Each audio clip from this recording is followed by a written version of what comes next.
Yo, c'est Noémie et aujourd'hui on va déballer ensemble la Fairy Loot du mois de mars.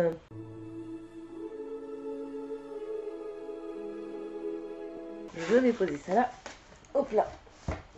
Le thème c'était Bittersweet.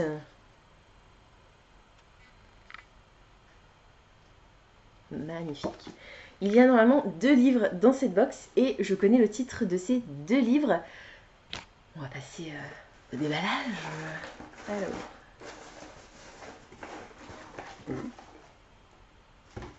Qu'est-ce que c'est que ça? Ah, trop bien.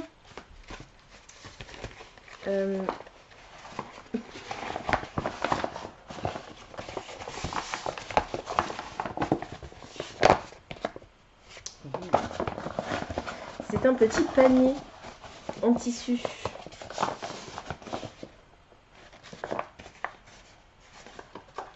J'adore. Je sais pas encore où je vais le mettre et ce que je vais mettre dedans, mais c'est plutôt cool.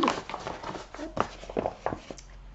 What is a person if not the marks they leave behind? Qu'est-ce qu'une personne si ce n'est les marques qu'elle laisse derrière elle, les traces qu'elle laisse derrière elle? V. Schwab.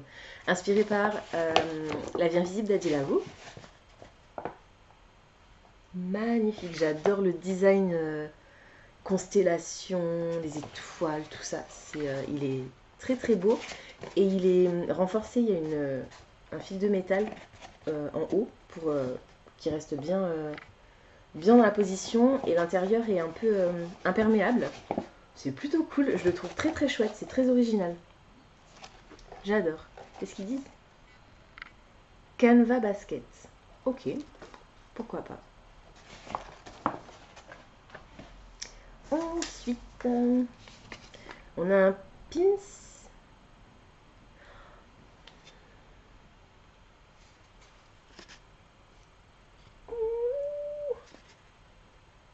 Strange the Dreamer. Je vous ai pas dit. Ah bah c'est pas marqué par qui c'est réalisé. On verra ça au moment de la spoiler card. Oui, le faiseur de rêve. Oh, vous savez que j'ai adoré cette série de Laini Taylor. Oh là là, il est beau. Oh mon dieu. Et il a été réalisé par Jace Hawk.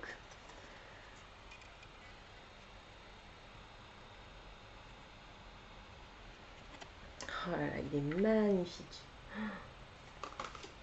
J'adore. Je vais le détacher. Hop, pour le mettre sur ma bannière de pins qui est tout là-haut, que vous voyez pas du coup malheureusement. Hop. Voilà, je vais mettre ça là-dedans pour l'instant. Ensuite,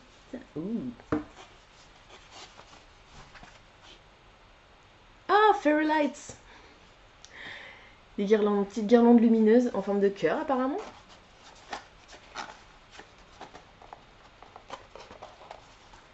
J'en ai énormément des guirlandes lumineuses, du coup je sais plus trop où les mettre. Je vais y arriver. Ouh! On a évité la catastrophe de peu, les amis.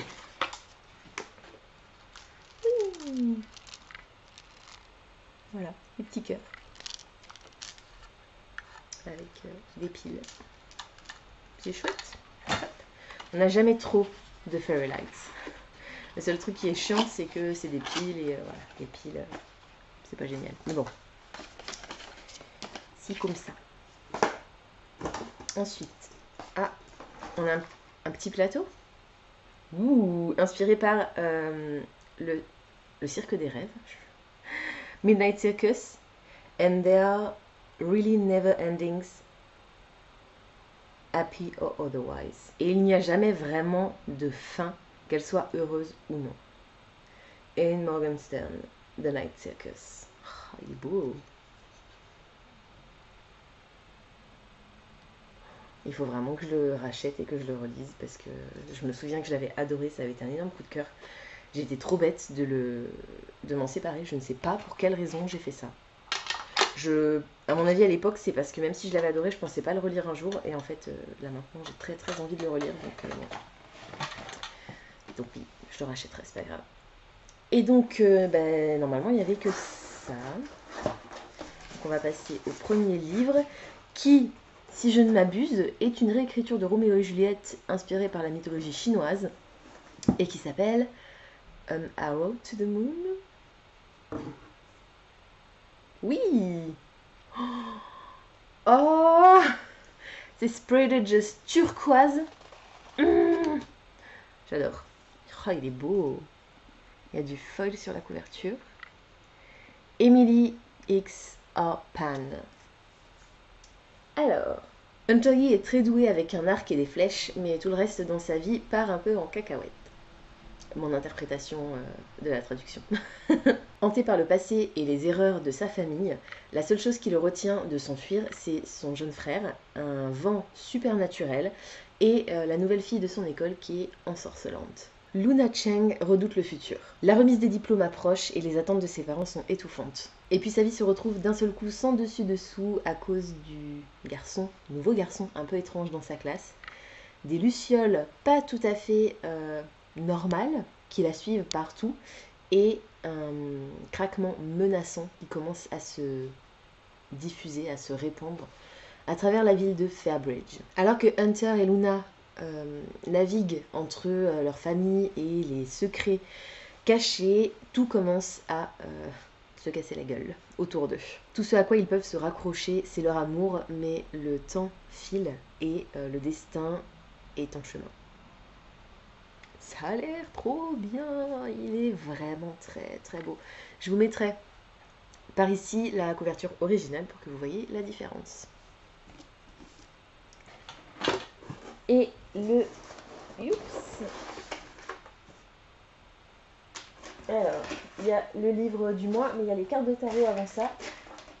Alors, est-ce qu'on est toujours sur... on est peut-être encore sur Daughter of the Moon Goddess, je ne sais pas. On a The High Priest et The Emperor.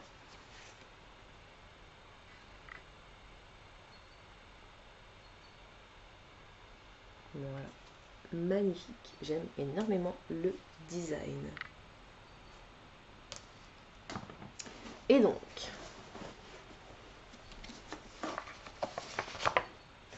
le Fairy Scoop.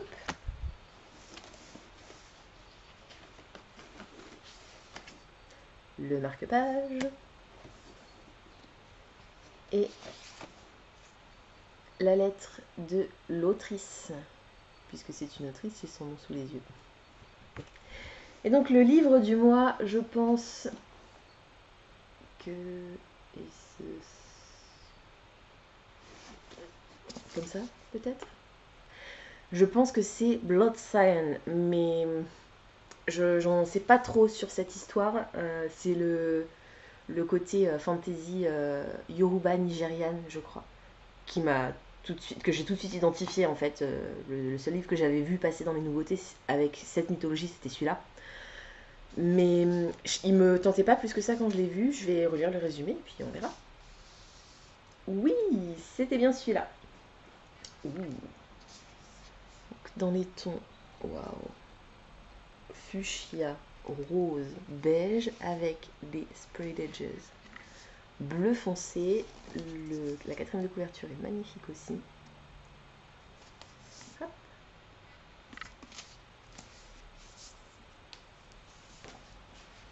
Il est signé par l'autrice. On a des end pages illustrés, la petite trombine de l'autrice.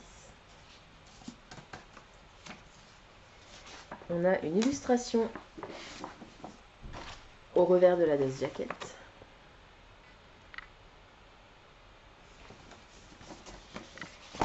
Et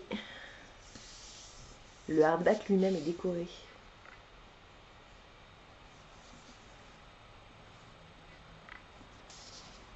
Ils ont repris la couverture en fait directement imprimée sur le hardback. Je trouve ça magnifique. Il est trop beau.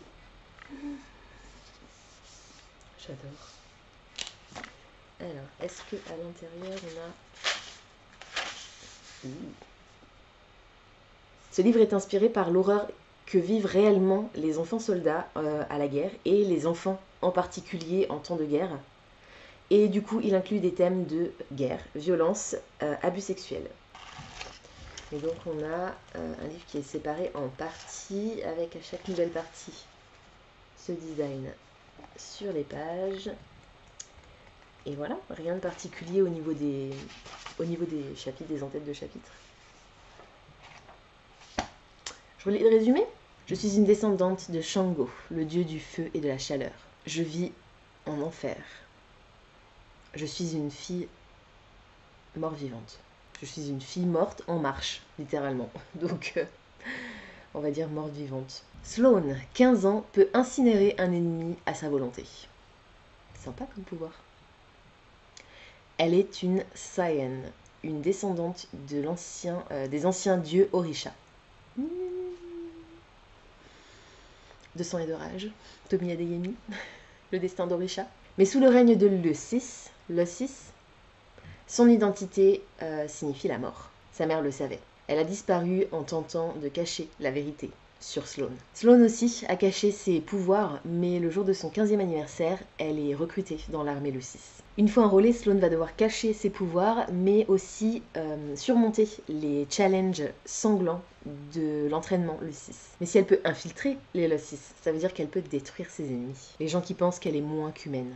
Les suzerains responsables de la disparition de sa mère. Sloane va monter les échelons et gagner en force, mais ce faisant, elle va risquer quelque chose d'encore plus grand. Se perdre complètement elle-même et devenir le monstre qu'elle abhorre. Fantasy militaire, du coup, c'est pas forcément mon genre de prédilection.